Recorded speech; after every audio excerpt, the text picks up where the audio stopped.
જી સેટની પરીક્ષા માટે જે પ્રશ્નપત્ર નંબર 1 હોય છે તેના આઈએમપી પ્રશ્નો આપણે આજે જોવાના છીએ. પ્રથમ અહીં એક પેરેગ્રાફ આપવામાં આવેલો છે.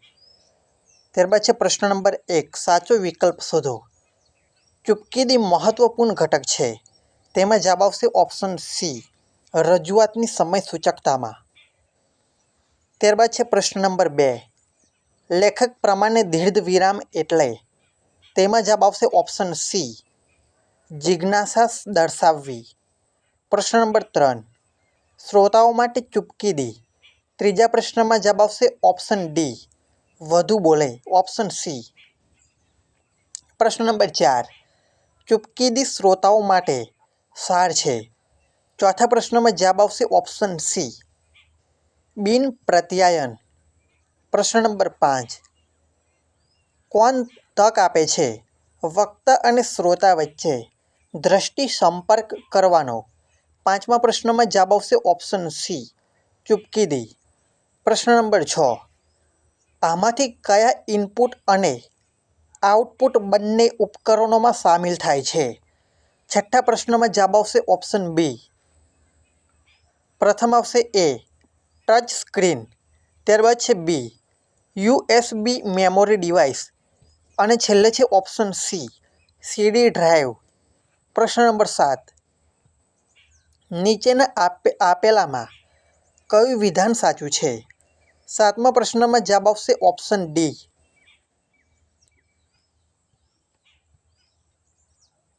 પ્રથમ આવશે એ, ક્રેચ મેમોરીનો વપરાશ કમ્પ્યુટર સિસ્ટમની કાર્યક્ષમતા વધારવા માટે.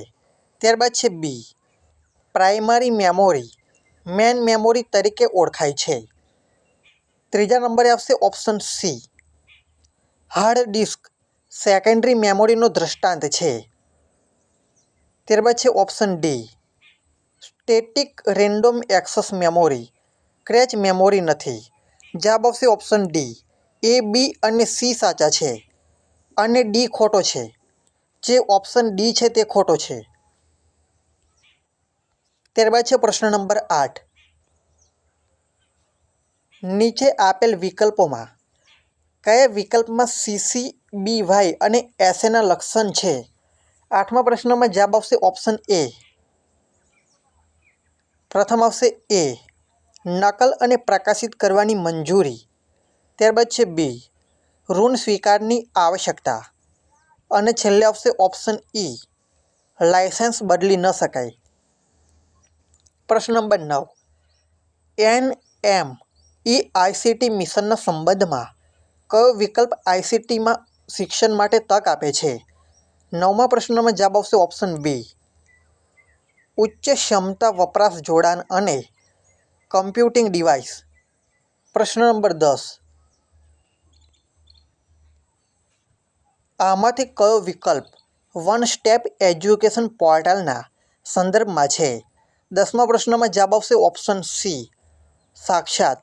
પ્રશ્ન નંબર 11, આ હરોળને જુઓ 40, 38, 34, 32, 28, ખાલી જગ્યા. 11મા પ્રશ્નમાં જવાબ આવશે ઓપ્શન ડી, 26. પ્રશ્ન નંબર 12, આપેલ હરોળમાં હવે આવનાર શબ્દ કયો હશે. 12મા પ્રશ્નમાં જવાબ આવશે ઓપ્શન બી, ZKW. પ્રશ્ન નંબર 13,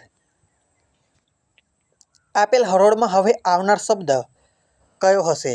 C4X, F9U, I16R, ખાલી જગ્યા. 13મા પ્રશ્નમાં જવાબ આવશે ઓપ્શન બી, L250. પ્રશ્ન નંબર 14, નીચે પૈકી કયું ઉતરતા ક્રમમાં છે. 14મા પ્રશ્નમાં જવાબ આવશે ઓપ્શન સી, 9, 13, 11, 17, 5 અને 8. પ્રશ્ન નંબર 15, 1008ના 5, 8ના 5, 6, 2, 3 અને 4, 7 નીચે પૈકી શું થાય. 15મા પ્રશ્નમાં જવાબ આવશે ઓપ્શન એ, 200. પ્રશ્ન નંબર 16, નીચેનામાંથી કયું પ્રદૂષકો માનવ આરોગ્ય અને પર્યાવરણ માટે અતિ હાનિકારક છે. 16મા પ્રશ્નમાં જવાબ આવશે ઓપ્શન એ, રજકણ.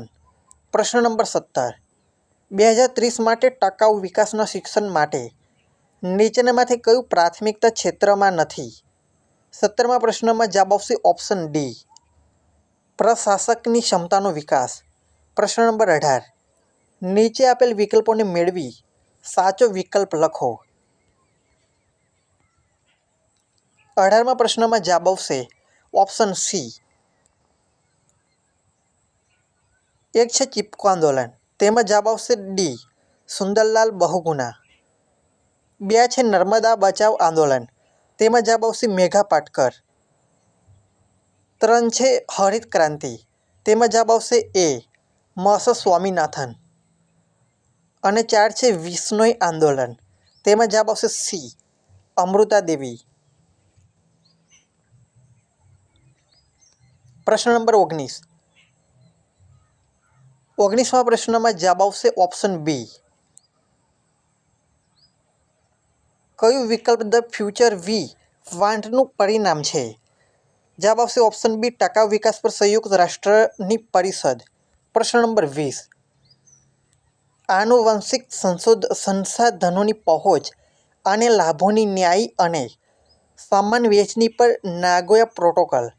જવાબ આવશે ઓપ્શન સી, આંતરરાષ્ટ્રીય સમજૂતી જેનો ઉદ્દેશ આનુવંશિક સંસાધનોના ઉપયોગથી ઉદ્ભવતા લાભોને ન્યાયી અને સમાન રીતે વહેંચવાનો છે.